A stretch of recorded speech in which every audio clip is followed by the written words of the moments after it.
Lesson 2. Birth of the missile. V1 rocket. The V1 rocket, also known as the Vengeance Weapon 1, was developed by the German engineer Werner Von Braun. The V1 rocket was one of the first long-range guided ballistic missiles. The V1 rocket was designed to be launched from fixed sites and aimed at specific targets. It was powered pulse jet engine and had a range of approximately 200 miles. The rocket had a maximum speed of around 400 miles per hour and carried a 2,000-pound warhead. It was primarily used by German military to target cities in the United Kingdom, particularly London, during World War II. These attacks, known as a V1 Blitz, caused significant damage and casualties. The V1 rockets were launched from launch ramps or catapults, and their flight paths were guided by an autopilot system. Although the V1 rocket was a significant technological achievement, it had limitations. Its guidance system was not very accurate, leading to many rockets missing their intended targets. Additionally, the rocket could be intercepted and shot down by anti-aircraft defences or fighter aircraft. The V1 rocket was eventually superseded by the more advanced V2 rocket, which had a longer range and greater accuracy. However, the V1 rocket played a crucial role in the development of guided missile technology and paved the way for future advancements in rocketry. Today, remnants of the V1 rocket launch sites can still be found in various locations across Europe, serving as a reminder of the technological advancements and devastation caused by this weapon during World War II. The Peenemünde test stand locations. The Peenemünde test stand locations were a series of military research and development facilities in Germany during World War II. They were primarily used for the development of the V2 rocket, which was the world's first long-range guided ballistic missile. The facilities were located on the Baltic Sea coast and were heavily bombed by the Allies towards the end of the war. The research conducted at the Peenemünde played a significant role in the development of rocket technology and laid the groundwork for future space exploration. Today, the site is a museum and memorial, preserving the history of these groundbreaking advancements in military and scientific fields. V2 rockets. In learning about the space race, we must start by looking at the V2 rocket. The V2 rocket was a ballistic missile developed by the Nazi Germany during World War II. It was the world's first long-range guided ballistic missile, which was primarily used to target Allied cities. The rocket was powered by a liquid propellant engine and a range of approximately 200 miles. It was capable of carrying a 1-ton warhead and could reach speeds of up to 3,500 miles per hour. The V2 rocket was launched from mobile platforms and caused significant damage to cities like London. Despite its technological advancements, the V2 rocket had limited strategic impact on the outcome of the war. After the war, the technology behind the V2 rocket was captured by the United States and the Soviet Union, leading to further advancements in missile technology during the Cold War. The V2 rocket developed by Nazi Germany during World War II laid the foundation for the development of space rockets. While the V2 was primarily used as a weapon, its technological advancements and capabilities paved the way for future space exploration. After World War II, both the United States and the Soviet Union captured V2 rockets, along with the German scientists who'd worked on them. These captured rockets and knowledge gained from them formed the basis for the development of their own space programs. In the United States, the V2 rocket technology was further developed under the guidance of scientists like Werner Von Braun. This led to the creation of rockets such as Redstone, Jupiter and Saturn series, which eventually culminated in the Saturn V rocket. The Saturn V was used by NASA during the Apollo program to send astronauts to the moon.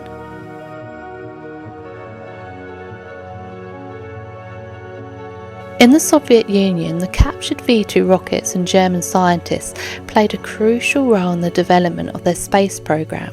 The R-7 rocket, which became the world's first intercontinental ballistic missile, was heavily influenced by the V-2 technology. The R-7 was later used to launch the first artificial satellite, Sputnik, and the first human, Yuri Gagarin, into space. Therefore, the V-2 rockets directly influenced the development of space rockets by providing valuable knowledge and technological advancements to both the United States and the Soviet Union. Without the V-2 rocket, the progress in space exploration and subsequent development of space rockets may have been significantly delayed. Here are some key details about the V-2 rocket. Development. The development of the V-2 rocket began in the early 1940s under the leadership of German engineer Werner Von Braun. The project was initially overseen by the German Army and later taken over by the SS. Design and construction. The V-2 rocket was approximately 14 metres tall and had a diameter of 1.65 metres. It was powered by a liquid propellant engine, which used a combination of ethanol and liquid oxygen as fuel. The rocket had a range of about 320 kilometres, 200 miles, and could reach speeds of up to 3,580 miles per hour. Guidance system. The V-2 rocket used an advanced guidance system for its time. It employed an inertial guidance system that used gyroscopes and accelerometers to maintain stability and control during flight. This allowed the rocket to travel in a predetermined trajectory towards its target. Launch sites. The V-2 rockets were launched from mobile platforms, which made them difficult to detect and target. Launch sites were established in various locations, including Germany, France, and the Netherlands. The rockets were often launched from heavily fortified underground bunkers to protect them from Allied bombing raids. Targets and impact. The V-2 rocket were primarily used to target Allied cities, particularly London. The rockets were launched in large numbers, causing significant damage and casualties. It's estimated that over 3,000 V-2 rockets were launched during the war, resulting in the deaths of thousands of civilians. The V-2 rocket represents a significant milestone in the history of rocketry and paved the way for the development of modern ballistic missiles and space rockets. Its technological advancements and lessons learned during its development and deployment have had a lasting impact on the field of aerospace engineering. Werner Von Braun. Werner von Braun was a German-born aerospace engineer and space architect who played a significant role in the development of rocket technology during the 20th century. He is best known for his work on the V-2 rockets during World War II and his contributions to the American space program, particularly the development of the Saturn V rocket that took astronauts to the moon. Werner von Braun was born on March 23, 1912 in Germany. He came from a noble family and developed an early interest in space exploration and rocketry. He studied mechanical engineering at the Technical University of Berlin and received his doctorate in physics in 1934. In the 1930s, von Braun became involved in the German rocket program, working on the development of liquid-fueled rockets. He played a key role in the development of the V-2 rocket, a groundbreaking ballistic missile used by Nazi Germany during World War II. Von Braun led a team of engineers and scientists at Peenemünde Army Research Center, where they refined the design and production of the V-2 rocket. As World War II came to an end, von Braun and his team surrendered to the United States to avoid falling into Soviet hands. Under Operation Paperclip, Von Braun and the other German scientists were brought to the United States to work on rocket technology. Von Braun joined the US Army and later became a naturalized US citizen.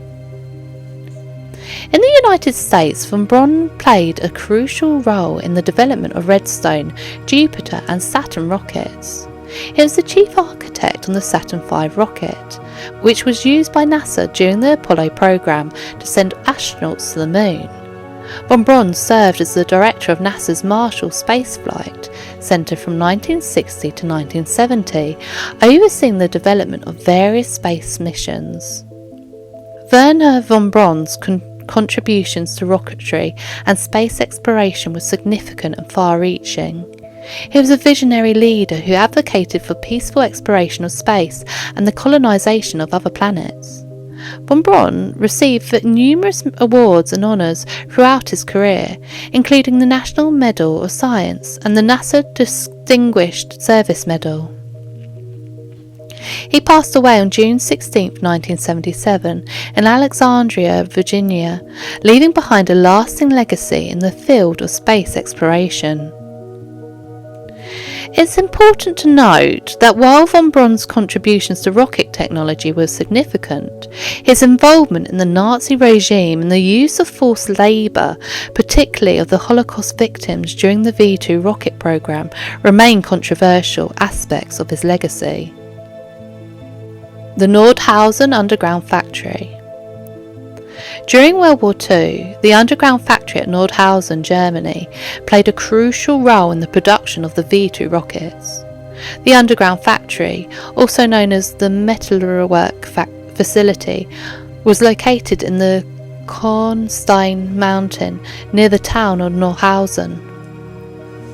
The construction of the underground factory began in 1943 and was carried out by forced labourers, including prisoners of war, concentration camp inmates and slave labourers. The workers faced harsh conditions and were subjected to brutal treatment by the SS guards overseeing the construction. The purpose of the facility was to produce V2 rockets, which were revolutionary for the time. The underground factory at Nordhausen was responsible for the assembly and testing of the V2 rockets. The facility consisted of a network of tunnels and underground chambers designed to protect the production process from Allied bombing raids. The rockets were assembled by skilled workers in specially designed assembly halls within the mountain. Conditions in the underground factory were extremely difficult. The workers faced long hours, inadequate food and poor living conditions. The mortality rate among the forced labourers was high, with many succumbing to exhaustion, malnutrition and disease. In April 1945, as Allied forces closed in on Germany, the metalwork facility was evacuated and the V2 production was relocated to other sites. The underground factory was discovered and liberated by American forces on April 11, 1945. The underground factory at Nordhausen serves as a haunting reminder of the atrocities committed during World War II and the use of forced labour in the production of weapons. Today the site is a memorial and museum, providing insight into history and impact of the V2 rocket programme and the suffering endured by those who were forced to work there. Von Braun's role. Werner von Braun played a significant role in the development and production of V2 rockets at the underground factory in Nordhausen, Germany. Von Braun was a German engineer and a rocket scientist who was instrumental in the development of the rocket technology during World War II. Von Braun was the technical director of the German Army's rocket program, which included the development and production of the V2 rocket. He oversaw the design and engineering aspects of the rocket, as well as the assembly, testing and production processes at the underground factory in Nordhausen. He worked closely with a team of engineers, technicians and skilled workers to ensure that the rockets were manufactured to the highest standards. Von Braun's expertise and leadership were crucial in overcoming technological challenges and improving the performance of the V-2 rockets. He implemented various innovations and improvements to enhance the rocket's range, accuracy, reliability. However, it's important to note that while von Braun was a key figure in the development of the rocket technology, including the V-2 rocket, his involvement in the use of forced labour during the production of the process has been a subject of controversy. The underground factory at Nordhausen relied heavily on the forced labour, including prisoners of war and concentration camp inmates, who were subjected to harsh conditions and mistreatment. Nazi amnesty for rocket designs. After World War II, the United States initiated a program known as Operation Paperclip to recruit German scientists, including former Nazis, to work on various scientific and technological projects.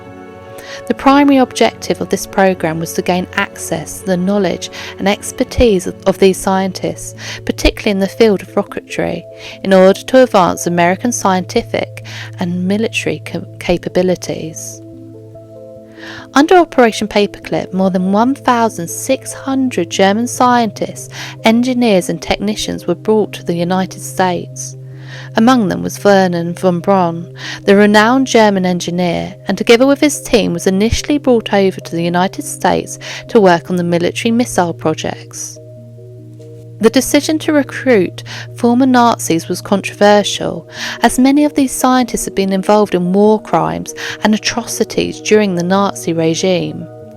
However, the United States saw the value of their scientific knowledge and believed that their expertise could be harnessed for the benefit of American technological advancements, almost as if they were spoils of war. The recruited German scientists were granted amnesty and provided with new identities to conceal their Nazi past. They are offered employment in American research institutions, military organisations, and aerospace companies. Von Braun, for example, joined the newly formed National Aeronautics and Space Administration, NASA, and played a crucial role in the development of the Saturn V rocket. The contributions of these German scientists, including former Nazis, were instrumental in advancing American rocketry and space exploration. Their knowledge and expertise helped propel the United States to the forefront of the space race with the Soviet Union during the Cold War. It's important to note that while the United States recruited former Nazis under Operation Paperclip, efforts were made to conceal their past and focus on their scientific contributions. The decision to grant amnesty to these scientists remains a subject of debate and criticism, as it involved overlooking their involvement in Nazi war crimes.